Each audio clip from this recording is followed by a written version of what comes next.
For today's watch review, we're taking a look at the Seiko SNJ029. This is the street model of the reissued version of the Seiko Arnie. Of course, this one is in a different color scheme, so a lot of people have nicknamed this one the Safarnie or the Safarnie, as in Sahara Arnie. So let's get right into it.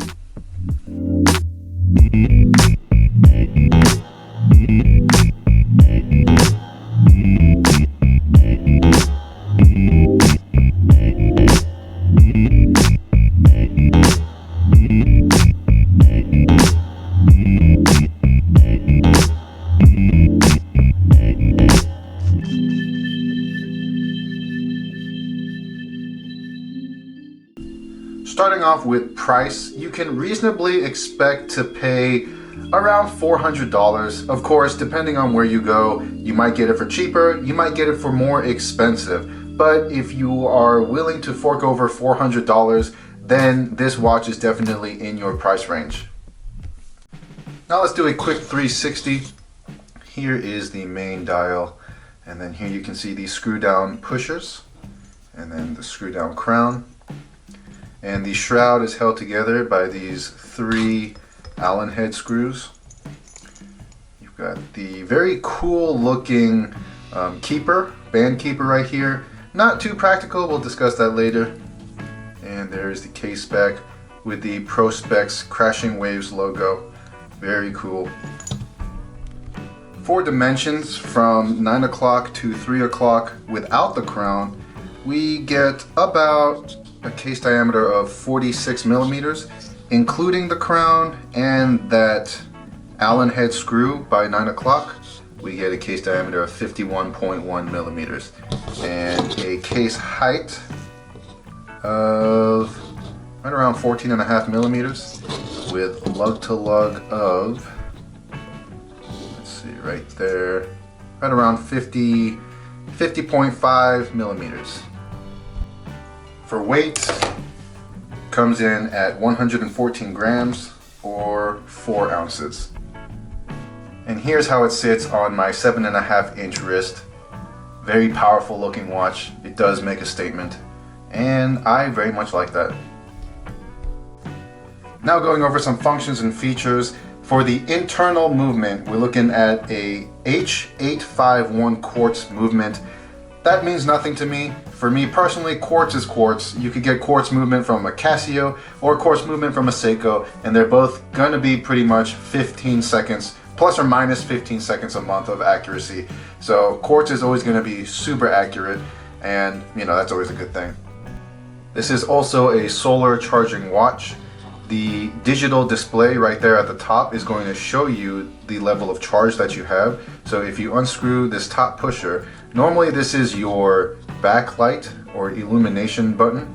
So you can't really see it now because it's in a well-lit room, but if you hold it, then the screen will show you your current charge level, and it's 1 out of 10. So right now I'm at about 90% battery charge. So I'll leave it on the windowsill today to get it up to 10.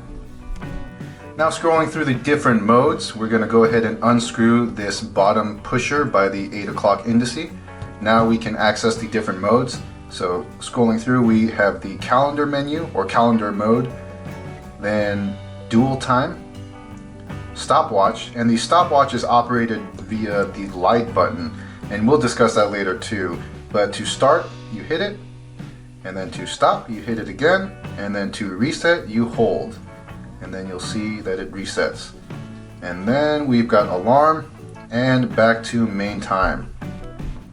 We do have a screw down crown, and once you unscrew it and you pull it out, this is how you can adjust the time, alarm, you name it. The crown is how you would do that. Now it's a sort of like a fly-by-wire system, so the crown doesn't directly attach to the hour and minute hand. What the crown does is makes the adjustment on the digital display, and whatever you adjust it to, the hour and minute hand will adjust accordingly. So for example, let's just go over to the hour and let's change it to 14:47 or 2:47 p.m. Now I'm going to close back the crown, and you see that the hour hand moves, and that's just a very cool and easy to use feature that I very much like on this watch. Let's go ahead and put it back to the correct time. So it's 11. Oh, and close it. And you can see it goes back to 11:47. This watch does have 24-hour or 12-hour format. So for those of you, non-American, non-military type people, you can have the 12-hour or 24-hour format. Very easy to do. We've got a Hardlex crystal here. I don't know if Hardlex is comparable to Sapphire. I just know that for all of my Seiko watches, I have yet to have gotten any scratches on them with Hardlex crystal. So no complaints there. I would have preferred to have seen Sapphire, but again, I think Hardlex crystal is just fine.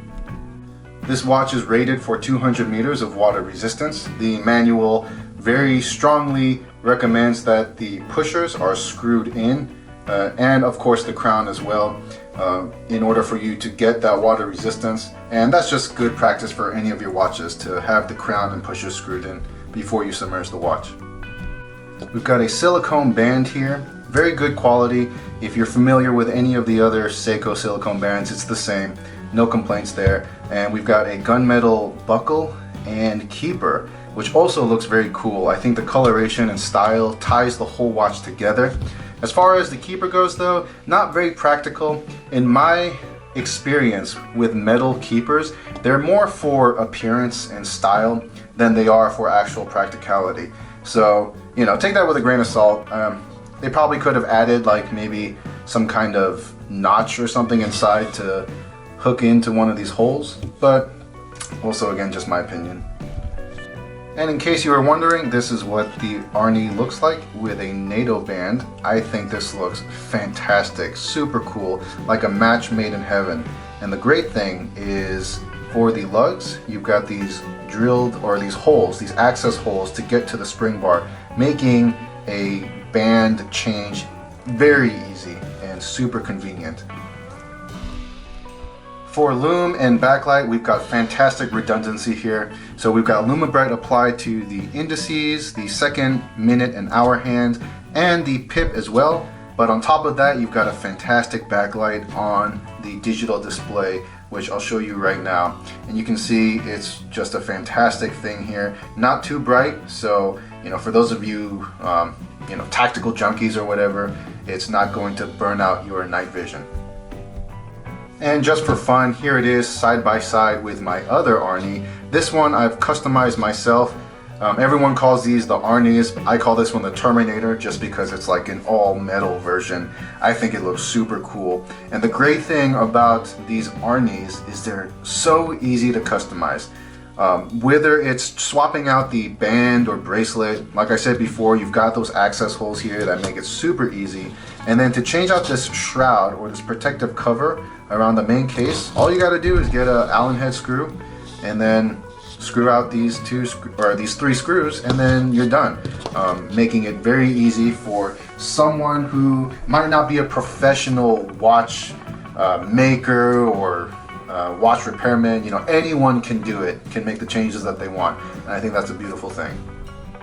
Going over my personal thoughts, there's really no other way to explain or describe the Arnie other than it is awesome. It's super cool. From the history, if you grew up watching 80s action movies or any Arnold Schwarzenegger movie, this watch is going to put a smile on your face. And the design, you've got these almost obnoxious crown and pushers here just jutting out the side of the case. It looks so fun, and it really is a very fun watch. So this watch is not just cool, but it's also very practical. You've got this great functioning 120 click unidirectional bezel, and for dive purposes, for timekeeping purposes, it's just a great feature. And in my opinion, every watch can use a unidirectional bezel. And this great plastic shroud around the main case. I know a lot of people complain about the plastic shroud, but that's there for a purpose. It really does increase the overall durability and shock resistance of the watch. So, not only is it a cool and functioning watch, but it's a long-lasting watch, especially with that solar battery. You should expect a minimum of 10 years from this watch. However, it is not all rainbows and butterflies. So first, let me begin by explaining or expressing my extreme dissatisfaction with the pushers here. I complained about this in my other review of this one, but in order to unscrew the pushers, it is lefty, tighty, righty, loosey. And it's not a big deal, but if you are like me, this is going to drive you up the wall because you're always going to go with your natural tendencies to loosen it, turning it left, and then you have to quickly, just change in the other direction. It's just something that bothers me just enough to where, I don't know why they did that. And another flaw about this watch, which I actually consider a significant flaw, is that this top pusher, what does it do? It operates the backlight. But what does it not do when you are in stopwatch mode? It doesn't operate the backlight. It operates the stopwatch. And I don't know, I just thinking if you're in the dark and you had to use a stopwatch, like you would be SOL. You would have to use your flashlight to see the time, because all this button is going to do is start and stop and reset the stopwatch. I feel like they could have implemented a better system here. I don't know what they could have done. I don't know, it just seems, I can't explain, it just seems odd that they decided to dedicate this button to operate the stopwatch in the stopwatch mode.